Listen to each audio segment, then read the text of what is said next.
Selamat bergabung di mata kuliah MS1200 Gambar Teknik. Perkenalkan, nama saya Arif Sugiarto atau biasa dipanggil Sugi. Saya merupakan staf dosen di Fakultas Teknik Mesin dan Dirgantara Institut Teknologi Bandung. Sebagai pembuka mata kuliah ini, di modul 1 segmen 1, saya akan menjelaskan tentang penjelasan kelas gambar teknik. Tentang mata kuliah ini memiliki kode MS1200 dengan jumlah 2 SKS, di mana mata kuliah gambar teknik merupakan mata kuliah wajib di program studi Teknik Mesin, Fakultas Teknik Mesin, dan Dirgantara di tahun pertama atau tahap persiapan bersama. Nama mata kuliahnya itu merupakan gambar teknik, di mana secara ringkas silabus mata kuliah ini pada mata kuliah ini, mahasiswa mempelajari dan mengaplikasikan aturan-aturan gambar teknik. Di mana pada mata kuliah ini, mahasiswa mempelajari dan mengaplikasikan aturan-aturan gambar teknik sebagai bahasa komunikasi dalam dunia teknik. Dari aspek teori, mahasiswa diberikan pengetahuan tentang peran penting gambar teknik dalam ilmu rekayasa atau perancangan. Selanjutnya, mahasiswa dikenalkan macam-macam garis dan penggunaannya. Berbagai gambar teknik, seperti untuk manufaktur, proses, elektrikal, sipil, dan arsitektur dilatih dalam pembuatan gambar sketsa. Pengenalan gambar proyeksi untuk proyeksi isometri, proyeksi Amerika, proyeksi Eropa, gambar potongan atau irisan, penunjukan khusus, pemberian ukuran sederhana, penyederhanaan gambar mesin, dan susunan sederhana. Setelah mengambil mata kuliah ini, diharapkan mahasiswa memperoleh pengetahuan minimal dalam peran gambar teknik di dunia industri, serta mampu mendemonstrasikan keahlian dalam membuat gambar teknik. Adapun luaran mata kuliah ini, yang pertama diharapkan secara pengetahuan mahasiswa memahami aturan penggambaran teknik sesuai standar.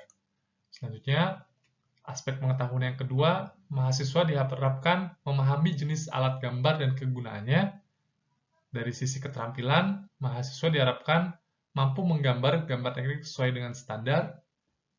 Dari aspek keterampilan yang berikutnya, mahasiswa diharapkan mampu menggunakan alat-alat gambar. Adapun satuan acara perkuliahan mata kuliah MS1200 Gambar Teknik ini, pada modul pertama akan dibahas pendahuluan, modul kedua akan dibahas layout, line, and lettering, pada modul ketiga akan dibahas konstruksi geometri dasar, pada modul keempat akan dibahas multi-view projection drawing, pada modul kelima dan keenam akan dibahas pandangan khusus potongan. Setelah itu akan dilanjutkan dengan ujian tengah semester sebagai evaluasi dari modul pertama sampai dengan modul ke-6. Setelah ujian tengah semester, pada modul ke-8, modul ke-9, dan modul ke-10 akan dibahas pemberian dimensi dan toleransi dimensi. Pada modul ke-11 akan dibahas aksonometrik, sedangkan pada modul ke-12 akan dibahas dasar-dasar sketching. Pada modul ke-13 dan ke-14 akan dibahas gambar susunan. Sebagai penutup dari mata kuliah ini, akan dilakukan evaluasi berupa ujian akhir semester. Adapun beberapa pustaka yang digunakan, yang pertama buku dari Colin Hasimon dengan judul Manual of Engineering Drawing, buku Gisike dengan judul Technical Drawing Engineering Graphic, buku dari Christy Plattenberg dengan judul Engineering Graphic Essential, dan juga mengacu ke ISO dan standar lain terkait, dan juga akan menggunakan materi kuliah gambar teknik dari Pak Kemas Rivian, Pak Agung Wibowo, dan Pak Karim, di mana beliau-beliau ini juga merupakan staf dosen di Fakultas Teknik Mesin dan Dirgantara Institut Teknologi Bandung. Demikian penjelasan tentang kelas gambar mesin di modul 1 segmen 1.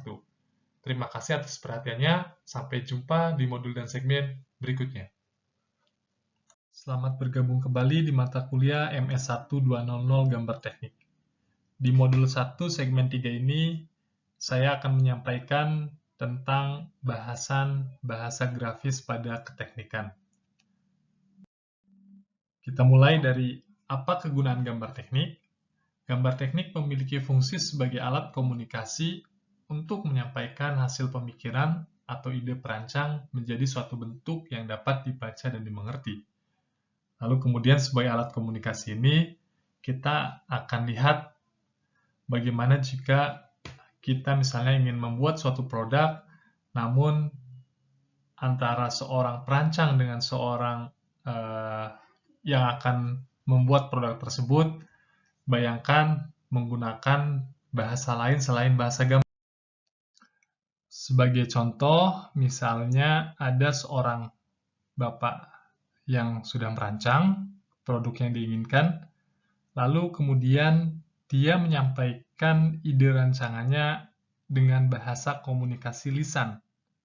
Anda bisa bayangkan, seorang perancang tersebut lalu kemudian mendeskripsikan secara bahasa lisan, Bapak, tolong buatkan balok dengan ukuran panjang 50 mm, dengan lebar 70 mm, dan tebal 100 mm. Di tengahnya terdapat step kedalaman 20 mm, dengan lebar 10 mm, dan berlubang. Bisa Anda bayangkan bagaimana seorang yang akan memanufaktur atau membuat produk yang sudah dirancang tersebut akan mengalami kebingungan. Bisa mendapatkan interpretasi yang banyak dari keterangan yang disampaikan oleh perancang tersebut yang disampaikan secara lisan. Oke, itu salah satu bahasa komunikasi yang pastinya tidak bisa digunakan bagi seorang perancang untuk disampaikan ke pihak yang akan memanufaktur produk. Karena bisa jadi akan terjadi misinterpretasi atau salah penafsiran arti. Contoh bahasa komunikasi yang lain yang mungkin digunakan dalam kehidupan sehari-hari itu adalah komunikasi tulisan. Bisa Anda bayangkan, misalnya perancang tersebut menemui temannya yang akan memanufaktur produk yang sudah dia rancang, namun disampaikan dengan bahasa tulis. Oke, misalnya Bapak berbaju merah ini bertemu dengan Bapak berbaju biru yang akan memanufaktur produknya, lalu kemudian Bapak berbaju merah ini bilang, Paman bisa buatkan balok, ini ukuran yang saya mau. Lalu kemudian dia menyerahkan selembar kertas dengan keterangan bentuk awal sebuah balok 50 x 70 x 100 mm pangkat 3 pada posisi bidang 70 x 100 mm pangkat 2, terdapat lubang diameter 30 mm, pada posisi yang sama terdapat step kedalaman 20 mm dari sisi 20 mm. Bisa Anda bayangkan, Bapak berbaju biru ini yang akan memanufaktur masih akan mengalami kesulitan untuk memahami bentuk seperti apa yang diinginkan oleh seorang perancang yang menemuinya.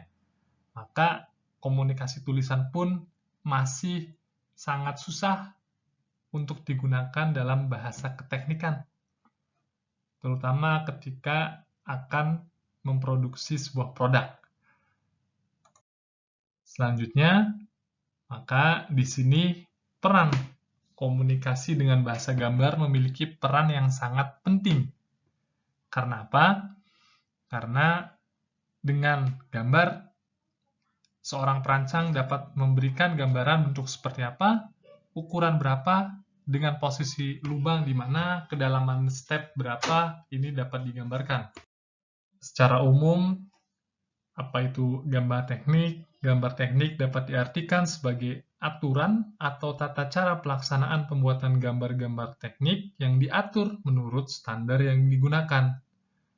Selain itu, harus dapat dimengerti dan difahami oleh semua pelaku teknik, sehingga diperlukan bahasa aturan yang baku atau standar ISO. Apa itu standar ISO? Saya akan bahasnya pada segmen berikutnya. Demikian akhir dari segmen 3 di modul ini. Terima kasih atas perhatiannya. Sampai jumpa di modul dan segmen berikutnya. Selamat datang di mata kuliah MS1 200 Gambar Teknik. Di modul 1 segmen 4 ini, saya akan melanjutkan pembahasan tentang standar pada gambar teknik. Saya memulai dari pengertian umum dan standar yang banyak digunakan oleh kalangan teknik dalam menggambar, yaitu standar ISO atau International Organization for Standardization. Ini diartikan sebagai suatu wadah yang skalanya internasional yang berfungsi untuk menstandarkan gambar teknik dengan bahasa teknik yang disepakati semua pelaku teknik. ISO ini memiliki banyak standar yang digunakan baik untuk standar produk, salah satunya itu adalah standar gambar. Oke, ini banyak digunakan di negara-negara di dunia, namun di beberapa negara, misalkan di Amerika Serikat, maka masih menggunakan standar yang dikeluarkannya sendiri, yaitu yang mengacu ke ASME standar atau American Society of Mechanical Engineering. Oke, jadi mereka masih menggunakan standar negaranya. Ada juga misalkan standar nasional di sebuah negara, misalkan di Jerman ada standar DIN, di Jepang ada standar JIS, dan beberapa standar-standar yang lain. Namun secara umum, ISO banyak digunakan di negara-negara di dunia. Oke, ini berikutnya saya memberikan contoh-contoh standar ISO. Misalkan standar ISO yang mengatur tentang penerapan garis pada gambar teknik diatur di ISO 128 bagian 22 atau 128-22. Standar ISO yang mengatur tentang potongan, dasar-dasar potongan itu pada ISO 128-40. Sedangkan standar ISO yang mengatur tentang dasar-dasar pandangan pada gambar teknik itu diatur pada ISO 128-30. Lalu kemudian ISO yang lain yang masih juga mengatur tentang potongan, ini ada di ISO 128-50, dan ISO yang mengatur tentang dimensi dan toleransi pada gambar teknik, ini diatur di ISO 129-1. Untuk nomor ISO itu tidak akan berubah.